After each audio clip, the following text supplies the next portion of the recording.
You don't want your bathroom to look cheap after spending thousands on it, so I'm about to show you some common design mistakes that are little buggers for messing up your overall design and wasting your money. It's relatively easy to overlook these, and actually one of the mistakes is so common that once you do notice it, you'll start seeing it in hotels and Airbnbs and be like, oh my god, they should not have done that. So these are the bathroom design mistakes that can make spaces look glaringly like they've been done on a budget.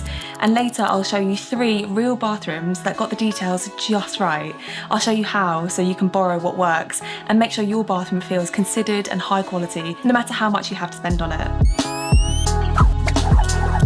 Hello, if you're new here by the way, I'm Fee, I'm an interior designer, and this channel is a space for you to learn how to create your dream home confidently and affordably. So click the like and subscribe button if you're planning home improvements and want to join us. Now this first mistake surprises people because it's not strictly about your bathroom, but nothing ruins a finished bathroom more than a forgotten about mouldy or lackluster window.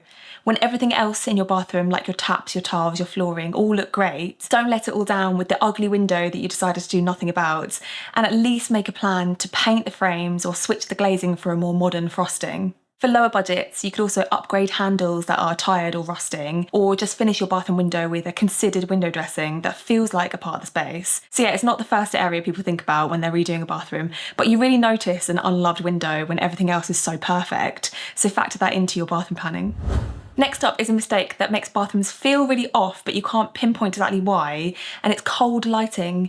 Because nothing cheapens a bathroom more than fitting a plastic ceiling light that applies this harsh, cold light over your lovingly chosen tiles and brassware, ruining the look. As a minimum, go for warm white bulbs in your spotlights, but ideally, go a few steps further and layer your bathroom lighting with wall lights, mirror lights, or strip lighting to build a sense of atmosphere. Actually, I can't wait to show you what one of my students did with their bathroom lighting. We'll get onto that in a second. Next is a small detail, but it's an easy mistake that any of us can make, and that's fitting handles that are too big for your vanity. Handles that are too big turn furniture from something that was supposed to look elegant into something that's much more chunky and clunky and more budget looking. So if you find yourself needing vanity handles and you're in doubt, size down. In a bathroom, it's better to have handles that are on the smaller side rather than too large, especially as vanity cupboards aren't as frequently used as, say, a kitchen handle. You're not needing to pull heavy appliances. So go delicate, and it can make your vanity look more premium.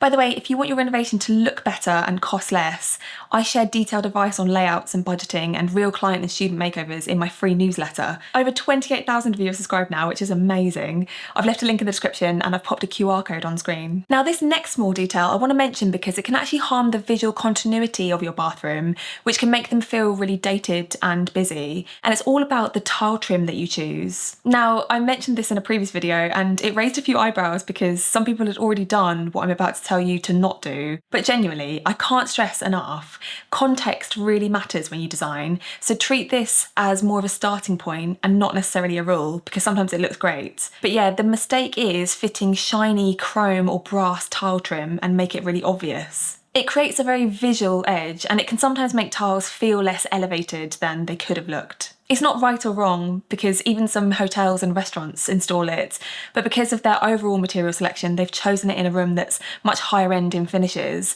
and they pull it off much easier. I try to avoid it because it's harder to get right, and instead you want to make your tile trim blend into the background to allow your tiles to be the main focus, not the trim. So choose a trim that sits close to your tile colour. Let me know your views on this though. I feel like I could ask 5 other interior designers their views on tile trim and we would all have very different verdicts. While we're on the topic of tiles, there's another detail that can make your tile choice look more budget than intended.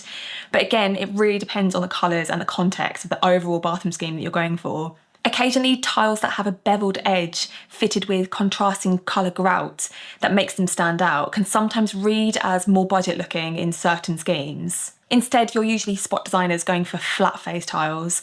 And if we're trying to bring in a sense of dimension, we do this by opting for puddle glaze or textured tiles or tiles with irregular edges like Zalige tiles.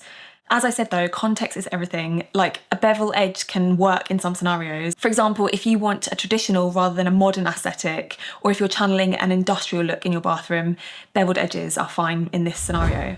All right, one more way to avoid your bathroom looking cheap, and then I'll move on and show you ways my students have elevated their bathroom designs so you can borrow some of their techniques. Okay, I couldn't make a video about what drags bathrooms down visually without mentioning the big mistake to avoid, which is poor installation or unsuitable materials.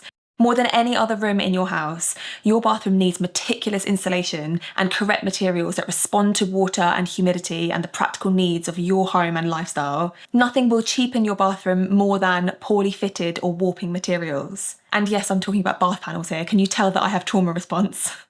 But the problem is, how do you trust anyone to do a good job? And as our course students and Reno Club community will know, word of mouth recommendations are extremely important in bathrooms. You'd ideally be looking for someone with extreme attention to detail, and this usually comes across in the person's work ethic. And a major red flag for us is probably when someone's a jack of all trades and a master of none. So one technique is to ask who will be working on the job. And if there's one person doing everything, that can be a sign of lack of specialism. Not all the time, but it can be. Instead, when you divide up the labour into separate specialist jobs like a plumber, a tiler, a joiner, whilst it might cost you a little bit more and require extra coordination, it typically produces better overall results. So now let's flip this around. I've shown you what can cheapen a bathroom, but now I want to show you 3 of my students' bathrooms, how they got their spaces right, and the small decisions that make such a big difference. And watch closely because each one uses a trick that you can actually borrow in your own space. This is Naomi's bathroom. It was a fairly small and dark space originally. Lovely blue bathroom suite there, had to go. Naomi could have chosen her stone effect tiles to be all gloss, but instead she chose a matte textured tile that mimics stone more accurately. Matte finished tile instantly looks more high-end than gloss does in certain settings, but actually costs the same to supply and install, and they're much safer underfoot. Remember to always look for an R11 or higher slip rating if you're looking for floors that are for a wet room. Naomi's home was a listed building, so they weren't allowed to change any windows, so she dressed it beautifully with a show-stopping blind rather than leaving it pretty bare. Now here's a completely different look that proves gloss tiles are more fitting in certain schemes. This is Anuj and Medita's home. They renovated several bathrooms in their house. They could have just wired in average spotlights into the ceilings and called it done, but instead they took their bathroom lighting to the next level, playing with strip lighting, pendant lights, and reflection all around the rooms, which made their home feel so luxurious. Lighting matters so much more than people realise in bathrooms. And next is Georgia's bathroom. I totally love the energy she's created in here and wanted to specifically point out the amazing detail in the tile plan that she created. She could have chosen just one tile size and applied it in a generic brick pattern across all the walls, but instead she took it to the next level by playing with the size and orientation of the tiles to create unique borders and zoning areas of the room. It's an actual work of art and made me audibly gasp when I entered the room. So which ways can you level up your tile pattern to create something with real personality like Georgia has? What I really want you to take away from our chat today is that you don't necessarily have to spend more buying luxury materials to create a bathroom that you love, and you can still be budget conscious and make smarter decisions that make it feel more expensive than you've paid. We've spoken a lot about how design can cheapen your bathroom, but actually one of the biggest mistakes you can make is with your layout. Watch this next video about bathroom layout mistakes and I'll show you what else you really need to avoid. Thank you so much for watching this one. Don't forget to subscribe for upcoming design help and we'll see each other in the next video. Bye guys.